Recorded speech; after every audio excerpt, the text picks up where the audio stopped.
हरे कृष्णा। आज के इस वीडियो में हम जानेंगे कि कुरु वंश की उत्पत्ति कैसे हुई। कुरु वंश की शुरुआत राजा कुरु से हुई थी। वे इस वंश के प्रथम पुरुष थे। राजा कुरु बड़े ही प्रतापी, तेजस्वी और शूरवीर राजा थे। उन्हीं के नाम पर कुरु वंश की शाखाएं निकली और विकसित हुई। एक से एक प्रतापी और तेजस्वी वीर कुरु वंश में पैदा हुए थे। महाभारत के प्रसिद्ध पांडवों और कौरवों ने भी कुरु वंश में ही जन्म लिए थे। महाभारत के युद्ध भी कुरुवंशियों के मध्य हुआ था, जो पूरे 18 दिनों तक चला था। अनुमान किया जाता है कि महाभारत में वर्णित कुरुवंश 1200 से 800 ईसा पूर्व के दौरान शक्ति में रहा होगा।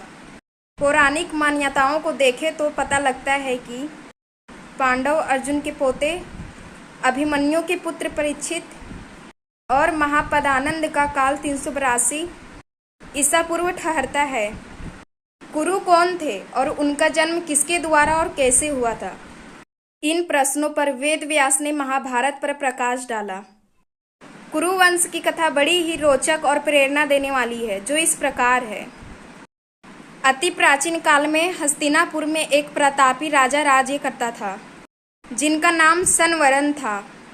राजा संवरण सूर्य के समान तेजवान थे और अपनी प्रजा का बड़ा ही ध्यान रखने वाला थे। वे स्वयं कष्ट उठाकर भी अपनी प्रजा के कष्टों को दूर करने का प्रयत्न करते थे। संवरण सूर्य देव के अनन्य भक्त थे। वह प्रतिदिन बड़े ही श्रद्धा के साथ सूर्य देव की उपासना किया करते थे। जब तक सूर्य देव की उपासना नहीं कर लिया करते थे, जल का एक घूंट भी कंठ के नीचे नहीं उतारते थे। एक दिन संवरण पर्वत पर शिकार खेलने के लिए गए। जब वह हाथ में धनुष बाण लेकर पर्वत के ऊपर आखेट में भ्रमण कर रहे थे, तो तब उन्हें एक अति सुंदर युवती दिखाई पड़ी। वह युवती सुंदरता के सांचे में ढली हुई थी। ऐसा जान पड़ता था कि उसके प्रत्येक अंग को विधाता ने बड़ी ही रुचि के साथ संवार के बनाया हो।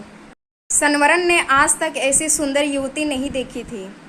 संवरण मन को मोह लेने वाली उस युवती पर आसक्त हो गए। सब कुछ भूलकर उन्होंने स्वयं को उस पर न्यौछावर कर दिया।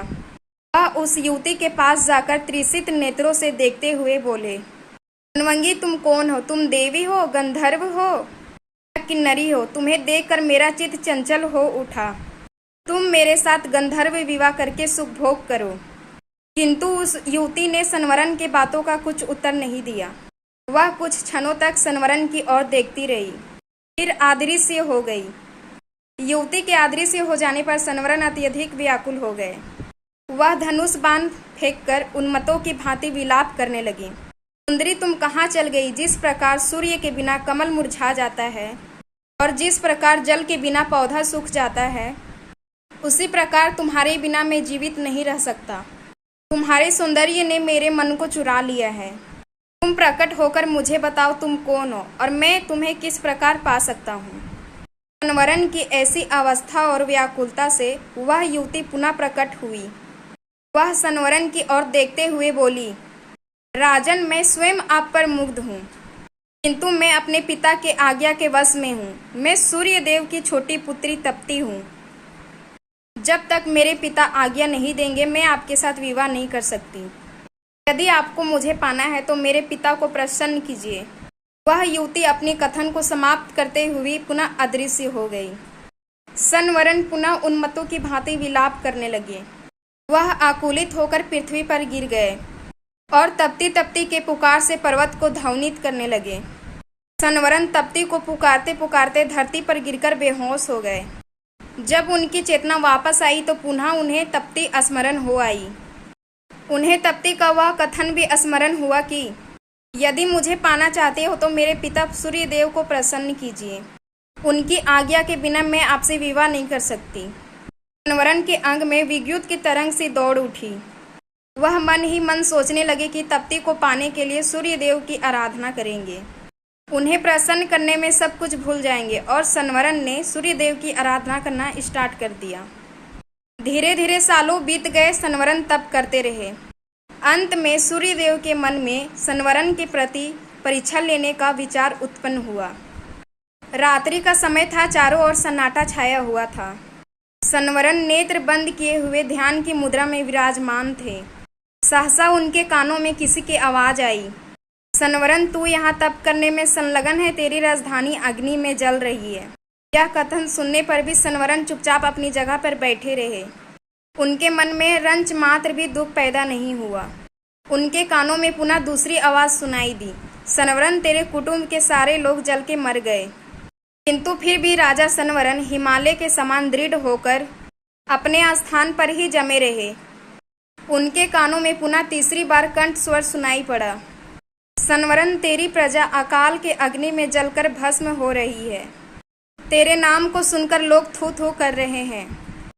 इस पर भी सनवरन दृढ़ता पूर्वक तप पर लगे रहे। उनकी दृढ़ता पर सूर्यदेव प्रसन्न हो उठे और उन्होंने प्रकट होकर कहा, सनवरन मैं तुम्हारी दृढ़ता पर मुग्ध हूँ, बोलो तुम्हें क्या चाहिए। सनवरन सूर्यदेव को प्रणाम करते हुए बोले, हे देव, मुझे आपकी पुत्री तप्ती को छोड़कर और कुछ नहीं चाहिए। कृपा करके मुझे तप्ती को देकर मेरे जीवन को कृतार्थ कीजिए। सूर्यदेव ने प्रसन्नता की मुद्रा में उत्तर दिया, सनवरन मैं सब कुछ जानता हूँ, तप्ती भी तुमसे प्रेम करती है। आज से तप्ती तुम्हारी।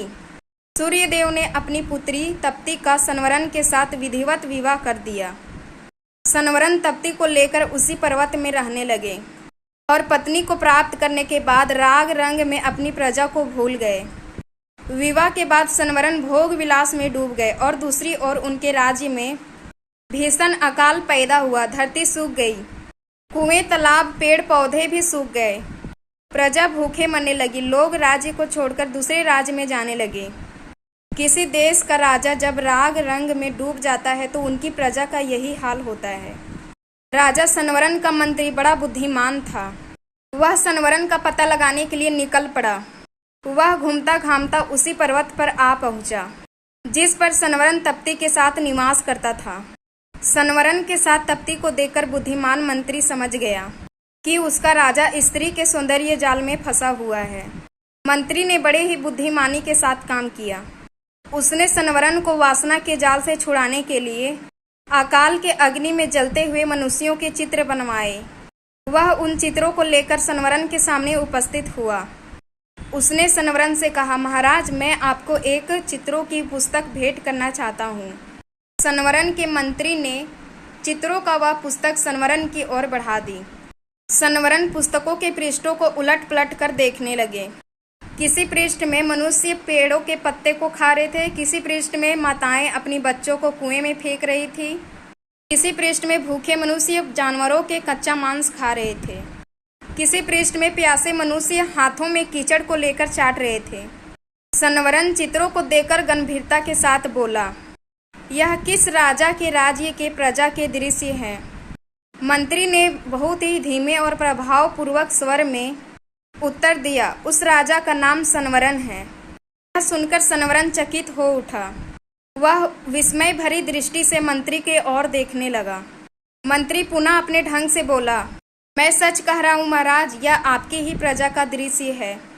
प्रजा भूखे मर रही है, चारों ओर हाहाकार मचा है। राज्य में न जल है और न अन्न है, धरती की छाती फट गई है। महाराज, वृक्ष भी आपको पुकारते पुकारते सूख गई है। मंत्री के मुख से अपने राज्य की प्रजा का यह हाल सुनकर सनवरन का हृदय कांप उठा। वह उठकर खड़ा हो गया और बोला, मेरी प्रजा का यह हाल है और मैं यहाँ मद में पड़ा हूँ। मुझे धिक्कार है। मंत्री जी, मैं आपका कृतज्ञ हूँ। आपने मुझे जगाकर बहुत अच्छा किया। सनवरन तप्ती के साथ अपनी राजधानी पहुंचा। उसके राजधानी में पहुंचते ही जोरों की वर्षा प्रारंभ हो गई। सूखी हुई पृथ्वी हरियाली से ढक गई। अकाल दूर हो गए। प्रजा सुख और शांति के साथ जीवन व्यतीत करने लगे। वह सनवरन को परमात्मा और तप्ती को देवी मानकर पूजा करने लगे। कुछ समय पश्चात सनवरन और तप्ती से एक पुत्र का जन्म हुआ जिसका नाम कुरु रखा गया। कुरु भी अपने माता पिता के समान ही प्रतापी और पुण्य आत्मा थे। आगे चलकर उनके नाम से कुरुवंश प्रारंभ हुआ। तो इस प्रकार से है कुरुवंश की उत्पत्ति। हरे कृष्ण।